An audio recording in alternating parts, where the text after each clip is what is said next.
Last 3টা টি-20 match থেকে আমাদের টিমে 3টা চেঞ্জ এসেছে লাস্ট 2 ম্যাচের জন্য। সেটা সাকিব আল হাসান ইনক্লুড হচ্ছে, সৌম্য সরকার ইনক্লুড হচ্ছে এবং মুস্তাফিজুর রহমান ইনক্লুড হচ্ছে।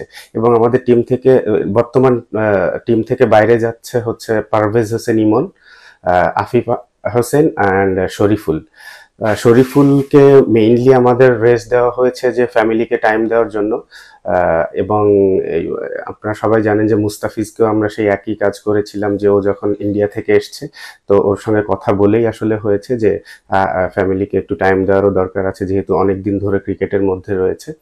তো শরীফুল এবং মুস্তাফিজের চেঞ্জেসটা হচ্ছে শরীফুল অনেকদিন ধরে ক্রিকেটের মধ্যে রয়েছে, ক্রিকেট খেলছে, ম্যাচ খেলছে, হাই ইন্টেন্ট ম্যাচ খেলেছে, প্রিমিয়ার লিগ খেলেছে। তো ওকে একটা ব্রেক দেওয়া হচ্ছে যাতে ফ্যামিলিকে একটু টাইম দিতে পারে, ও একটু রেস্ট পায়, শরীরটা আবার রিচার্জ করে ফিরতে পারে। আর মুস্তাফিজের ব্যাপারটাও ঠিক একই রকম। মুস্তাফিজ ইন্ডিয়া থেকে আসার পর, কারণ ও অনেক দিন ফ্যামিলি থেকে বাইরে, সবকিছু থেকে বাইরে, ওর সঙ্গে যদিও এগুলো ওর সাথে কথা বলেই করা হয়েছে যে ওকে আমরা চেয়েছিলাম যে ছোট্ট একটা রেস্ট দিতে। তো সেটা আমরা ওকে জিজ্ঞেস করেছিলাম যে আগে নিবে কি পরে নিবে, তাও এগ্রি করেছে যে আগে নিয়ে তারপরে একবারে খেলে চলে যেতে চায়। সো এই জন্য 1, 2, 3 ঢাকায় জমি জিতে নিন 100% ক্যাশব্যাক সহ 20 কোটি টাকার পুরস্কার। আর সৌম্য সরকার আর পারভেজ ইমনের ব্যাপারটা যেটা, যে সৌম্য সরকার যেহেতু ইনজুরির মধ্যে ছিল, ও খেলার জন্য এখন ফিট হয়েছে। তো আমরা আসলে ডেফিনেটলি চাই যে ওকে একটু ম্যাচ সিচুয়েশনে দেখতে, যে ও কি অবস্থাতে আছে, যে কারণে আসলে চেঞ্জটা করা হয়েছে।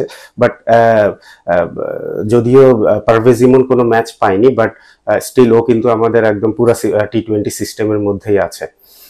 আর আরেকটা চেঞ্জ হচ্ছে সাকিব আর আফিফের ক্ষেত্রে। তো খুব স্বাভাবিকভাবে সাকিব তো ছুটিতে ছিল, তো ছুটি থেকে আসার পরও প্রিমিয়ার লিগ খেলেছে এবং আমাদের চিন্তাতেই ছিল যে ও অন্তত ওয়ার্ল্ড কাপ খেলতে যাওয়ার আগে কিছু ইন্টারন্যাশনাল ম্যাচ খেলবে। তো লাস্ট 2টা টি-20-র জন্য ওকে আমরা আগে থেকেই চিন্তা করে রেখেছিলাম। তো এইটা হচ্ছে আফিফ আর সাকিবের রিপ্লেসমেন্ট। আফিফের ক্ষেত্রে ওই একই জিনিস, যারাই এই টি-20-র মধ্যে আছে এরা সবাই কিন্তু আমাদের সিস্টেমের মধ্যে, সিস্টেমের বাইরে কেউ না। যদিও হয়তো সবসময় সবাইকে সুযোগ দেওয়া সম্ভব হয় না টিমের কম্বিনেশনের কারণে।